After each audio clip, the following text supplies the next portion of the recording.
ಸ್ನೇಹಿತರೆ, ರಾಜ್ಯದ ಮುಖ್ಯಮಂತ್ರಿ ಸಿದ್ದರಾಮಯ್ಯನವರು ಅರಸು ಅವರ ಸುದೀರ್ಘ ಕಾಲದ ಮುಖ್ಯಮಂತ್ರಿಯ ದಾಖಲೆಯನ್ನು ಮುರಿದಿರ್ತಕ್ಕಂಥ ಈ ಸಂದರ್ಭದಲ್ಲಿ ಕಾಂಗ್ರೆಸ್ ನಾಯಕರು ಹಾಗೂ ಕಾರ್ಯಕರ್ತರ ಪಾಲಿಗೆ ಬಹುದೊಡ್ಡ ಒಂದು ಆಘಾತವನ್ನು ತರತಕ್ಕಂಥ ಒಂದು ಸುದ್ದಿಯನ್ನು ಹೊತ್ತು ನಾನೀಗ ನಿಮ್ಮ ಮುಂದೆ ಬಂದಿದ್ದೀನಿ. ಡಿ.ಕೆ. ಶಿವಕುಮಾರ್ ರಾಜ್ಯದ ಮುಖ್ಯಮಂತ್ರಿ ಆಗಬೇಕು ಅನ್ನುವ ನಿಟ್ಟಿನಲ್ಲಿ ಸಾಕಷ್ಟು ಪ್ರಯತ್ನಗಳನ್ನು ಮಾಡಿದರು. ಕಾಂಗ್ರೆಸ್ ಹೈಕಮಾಂಡ್ ಕೂಡ ಡಿ.ಕೆ. ಶಿವಕುಮಾರ್ ಅವರ ಪ್ರಯತ್ನಕ್ಕೆ ಯಾವುದೇ ಒಂದು ಸ್ಪಂದನೆ ಮಾಡದೇ ಇರತಕ್ಕಂಥ ಈ ಸಂದರ್ಭದಲ್ಲಿ ಡಿ.ಕೆ. ಶಿವಕುಮಾರ್ ಸಿದ್ದರಾಮಯ್ಯನವರು ಅರಸೆ ದಾಖಲೆಯನ್ನು ಮುರಿದ ನಂತರ ಮುಖ್ಯಮಂತ್ರಿ ಸ್ಥಾನಕ್ಕೆ ರಾಜೀನಾಮೆಯನ್ನು ಕೊಡ್ತಾರೆ ಅನ್ನುವ ನಿರೀಕ್ಷೆಯಲ್ಲಿದ್ದರು. ಆದರೆ ಸಿದ್ದರಾಮಯ್ಯ ಬಣ ಬೇರೆಯದೇ ಆದಂಥ ಒಂದು ರೀತಿಯ ಯೋಚನೆಯನ್ನು ಮಾಡ್ತಾಯಿದೆ. ರಾಜ್ಯದಲ್ಲಿ ಸಚಿವ ಸಂಪುಟದ ಪುನರ್ರಚನೆಗೆ ಶತಪ್ರಯತ್ನವನ್ನು ಸಿದ್ದರಾಮಯ್ಯ ಬಳಗ ಮಾಡ್ತಾಯಿದೆ. ಅಲ್ಲಿಗೆ ಒಂದು ವೇಳೆ ಕಾಂಗ್ರೆಸ್ ಹೈಕಮಾಂಡ್ ಏನಾದರೂ ಮುಖ್ಯಮಂತ್ರಿಗಳಿಗೆ ಸಂಪುಟ ಪುನರ್ರಚನೆಗೆ ಅವಕಾಶವನ್ನು ಮಾಡಿಕೊಟ್ಟಿದ್ದೆ ಆದರೆ ಅದು ಸಿದ್ದರಾಮಯ್ಯನವರು ಮುಖ್ಯಮಂತ್ರಿ ಸ್ಥಾನದಿಂದ ಕೆಳಗಿಳಿಯಲ್ಲ ಅನ್ನುವ ಸ್ಪಷ್ಟ ಸೂಚನೆಯನ್ನು ರವಾನಿಸ್ತಕ್ಕಂಥ ಪ್ರಯತ್ನವನ್ನು ಸಿದ್ದರಾಮಯ್ಯ ಬಳಗ ಮಾಡ್ತಾಯಿದೆ. ಈ ನಡುವೆ ಕಾಂಗ್ರೆಸ್ನಲ್ಲಿ ಒಂದು ರಣರೋಚಕ ಬೆಳವಣಿಗೆ ನಡೀತಾ ಇದೆ ಅನ್ನುವ ಒಂದು ಮಾಹಿತಿಗಳು ಸಿಗ್ತಾ ಇದ್ದು, ಯಾವ ಕಡೆಯಿಂದ ನೋಡಿದರೂ ಕೂಡ ರಾಜ್ಯದ ಕಾಂಗ್ರೆಸ್ ಸರ್ಕಾರ ಇನ್ನೆರಡು ಮೂರು ತಿಂಗಳಲ್ಲಿ ಪತನಗೊಳ್ಳೋ ಸಾಧ್ಯತೆಗಳು ಒಂದು ಮಾಹಿತಿಗಳು ಈಗ ಸಿಗ್ತಾ ಇದ್ದಾವೆ. ಬನ್ನಿ ಸ್ನೇಹಿತರೆ, ಹಾಗಾದರೆ ನಿಜಕ್ಕೂ ಕೂಡ ರಾಜ್ಯ ಕಾಂಗ್ರೆಸ್ನಲ್ಲಿ ನಡೀತಿರ್ತಕ್ಕಂಥ ಬೆಳವಣಿಗೆಗಳೇನು, ಯಾವ ನಾಯಕರು ಸರ್ಕಾರದ ಪತನಕ್ಕೆ ಒಂದು ಪ್ರಯತ್ನವನ್ನು ನಡೆಸ್ತಾ ಇದ್ದಾರೆ ಒಂದು ಸರಿ ನಾನು ವಿವರಿಸ್ತಾ ಹೋಗ್ತೀನಿ. ಅದಕ್ಕಿಂತ ಮುಂಚೆ ನೀವಿನ್ನು ನನ್ನ ಇಟ್ಗೆ ಹೇಮಂತ್ ಯೂಟ್ಯೂಬ್ ಚಾನಲ್ಗೆ ಸಬ್ಸ್ಕ್ರೈಬ್ ಮಾಡ್ಕೊಂಡಿಲ್ಲ ಅಂದರೆ ದಯವಿಟ್ಟು ಸಬ್ಸ್ಕ್ರೈಬ್ ಮಾಡಿಕೊಂಡು ಬೆಲ್ ಬಟನ್ನ ಕ್ಲಿಕ್ ಮಾಡಿ. ನಾನು ಕೊಡ್ತಕ್ಕಂಥ ಮಾಹಿತಿ ನಿಮ್ಗೆ ಇಷ್ಟ ಆಗಿದ್ದರೆ ಈ ವಿಡಿಯೋಗೆ ಲೈಕ್ ಮಾಡಿ, ಶೇರ್ ಮಾಡಿ, ಕಮೆಂಟ್ ಮಾಡಿ. 140ಕ್ಕೂ ಹೆಚ್ಚು ಶಾಸಕರ ಬಲವನ್ನು ಹೊಂದಿರತಕ್ಕಂಥ ರಾಜ್ಯದ ಕಾಂಗ್ರೆಸ್ ಸರ್ಕಾರ ಪತನದ ಅಂಚಿಗೆ ಬಂದು ನಿಂತಿದೆ.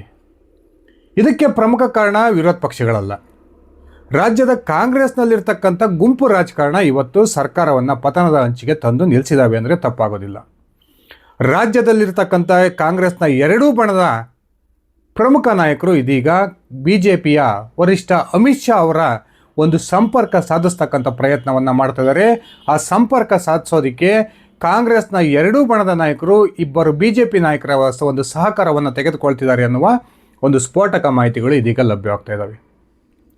ಒಂದು ಕಡೆ ಡಿ.ಕೆ. ಶಿವಕುಮಾರ್ ಅವರನ್ನು ರಾಜ್ಯದ ಮುಖ್ಯಮಂತ್ರಿ ಮಾಡಬೇಕು ಅನ್ನುವ ಇಚ್ಛೆ ಕಾಂಗ್ರೆಸ್ ಹೈಕಮಾಂಡ್ನಲ್ಲಿದ್ದರೂ ಕೂಡ ಸದ್ಯಕ್ಕೆ ರಾಜ್ಯ ಕಾಂಗ್ರೆಸ್ನಲ್ಲಿ ನಡೀತಿರ್ತಕ್ಕಂಥ ಬೆಳವಣಿಗೆಗಳನ್ನು ನೋಡಿದರೆ ಅಂತಹ ಬಹುದೊಡ್ಡ ರಿಸ್ಕಿಗೆ ಕಾಂಗ್ರೆಸ್ ಹೈಕಮಾಂಡ್ ಕೈ ಹಾಕಲ್ಲ ಅನ್ನೋ ಒಂದು ಸ್ಪಷ್ಟ ಸೂಚನೆಗಳು ಕೂಡ ಸಿಗ್ತಾ ಇದ್ದಾವೆ. ಕೇವಲ ಇಡೀ ದೇಶದಲ್ಲಿ 3 ಕಡೆ ಸ್ವತಂತ್ರವಾಗಿ ಅಧಿಕಾರದಲ್ಲಿರ್ತಕ್ಕಂಥ ಕಾಂಗ್ರೆಸ್ ಸರ್ಕಾರವನ್ನು ಉಳಿಸ್ಕೊಳ್ಳೇಬೇಕಾದಂಥ ಅನಿವಾರ್ಯತೆ ಕಾಂಗ್ರೆಸ್ ಹೈಕಮಾಂಡ್ಗಿದೆ. ಒಂದು ಕಡೆ ಪಕ್ಷಕ್ಕಾಗಿ 40 ವರ್ಷಗಳ ಕಾಲ ತನ್ನ ತನುಮನ ಧನದ ಒಂದು ತ್ಯಾಗವನ್ನು ಮಾಡಿರ್ತಕ್ಕಂಥ ಡಿ.ಕೆ. ಶಿವಕುಮಾರ್ ಅವರಿಗೆ ಒಂದು ಮುಖ್ಯಮಂತ್ರಿ ಸ್ಥಾನವನ್ನು ಕೊಡಬೇಕು ಅನ್ನುವ ಒಂದು ಮನಸ್ಥಿತಿಯಲ್ಲಿ ಕಾಂಗ್ರೆಸ್ ಹೈಕಮಾಂಡ್ ನಾಯಕರಿದ್ದರೂ ಕೂಡ ಸಿದ್ದರಾಮಯ್ಯ ಬಳಗ ಉರುಳಿಸ್ತಾ ಇರತಕ್ಕಂಥ ದಾಳಗಳು ಕಾಂಗ್ರೆಸ್ ಹೈಕಮಾಂಡನ್ನು ಇಕ್ಕಟ್ಟಿನಲ್ಲಿ ಸಿಲುಕಿಸಿದಾವೆ ಅಂದರೆ ತಪ್ಪಾಗೋದಿಲ್ಲ.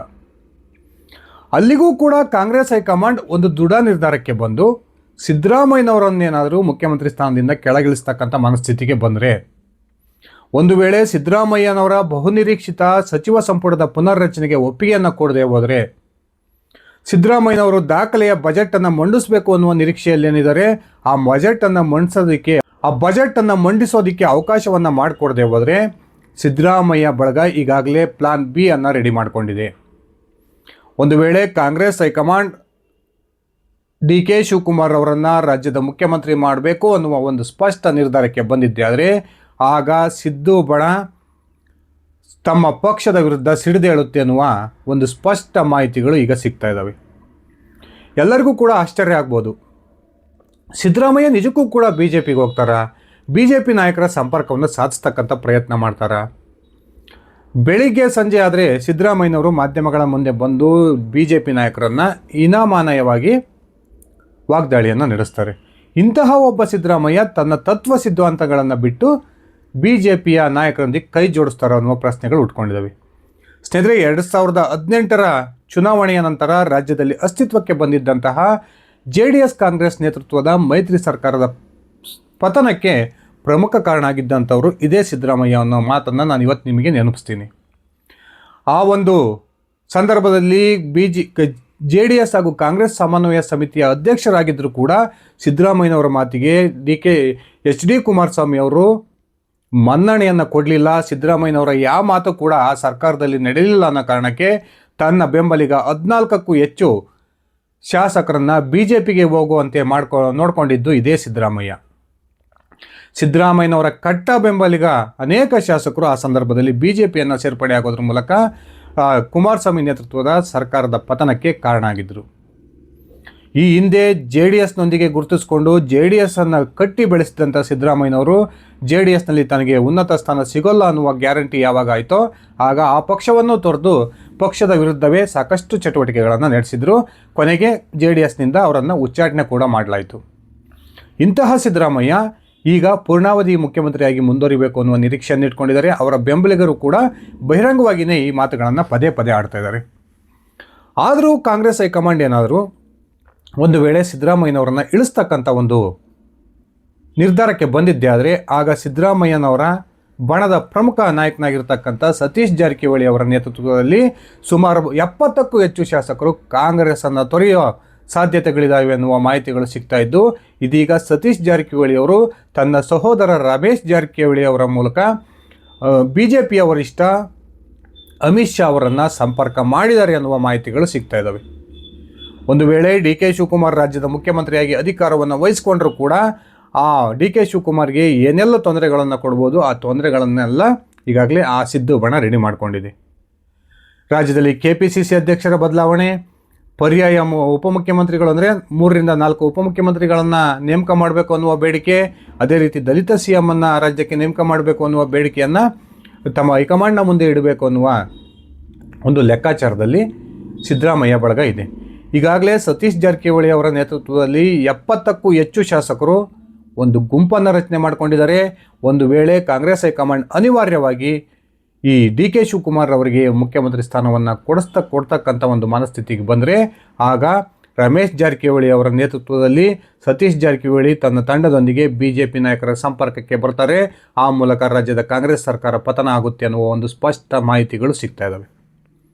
ಇನ್ನೊಂದು ಕಡೆ DK ಶಿವಕುಮಾರ್ ಕಾಂಗ್ರೆಸ್ಗೆ ಹಾಗೂ ತನಗೆ ಸಾಕಷ್ಟು BJP ನಾಯಕರಿಂದ ಕಿರುಕುಳ ಬಂದಂಥ ಸಂದರ್ಭದಲ್ಲೂ ಕೂಡ BJP ನಾಯಕರಿಂದ ದೊಡ್ಡ ದೊಡ್ಡ ಆಫರ್ಗಳು ಬಂದಂಥ ಸಂದರ್ಭದಲ್ಲೂ ಕೂಡ ಆ ಆಫರ್ಗಳನ್ನು ಸಾರಾಸಗಟವಾಗಿ ತಿರಸ್ಕರಿಸೋದರ ಮೂಲಕ ತಾನು ಪಕ್ಷಕ್ಕಾಗಿ ಎಂತಹ ತ್ಯಾಗಕ್ಕೂ ಕೂಡ ಸಿದ್ಧ ಅನ್ನುವ ಒಂದು ಸ್ಪಷ್ಟ ಮೆಸೇಜನ್ನು ಸಾಕಷ್ಟು ಸಂದರ್ಭದಲ್ಲಿ DK ಶಿವಕುಮಾರ್ ಈಗಾಗಲೇ ರವಾನಿಸಿಯಾಗಿದೆ.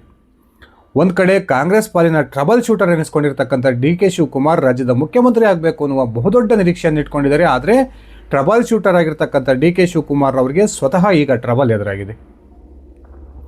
ಕಾಂಗ್ರೆಸ್ ಹೈಕಮಾಂಡ್ ತನಗೆ ಉನ್ನತ ಹುದ್ದೆಯನ್ನು ಕೊಡುತ್ತೆ ಅನ್ನುವ ನಿರೀಕ್ಷೆಯಲ್ಲಿ DK ಶಿವಕುಮಾರ್ ಇದ್ದರು. ಆದರೆ ಸದ್ಯಕ್ಕೆ ರಾಹುಲ್ ಗಾಂಧಿ ಮತ್ತು ಇತರ ಕಾಂಗ್ರೆಸ್ ಹೈಕಮಾಂಡ್ ನಾಯಕರ ಮನಸ್ಥಿತಿ ಬೇರೆಯ ರೀತಿಯ ಒಂದು ಯೋಚನೆಯನ್ನು ಮಾಡ್ತಾ ಇದೆ. ಸಿದ್ದರಾಮಯ್ಯನವರನ್ನು ಏನಾದರೂ ಕೆಳಗಿಳಿಸಿದ್ದೇ ಆದರೆ ಈಗಾಗಲೇ ಕಾಂಗ್ರೆಸ್ ಹೈಕಮಾಂಡ್ಗೆ ಒಂದು ಸ್ಪಷ್ಟವಾದ ಸೂಚನೆ ಸಿಕ್ಕಿದೆ.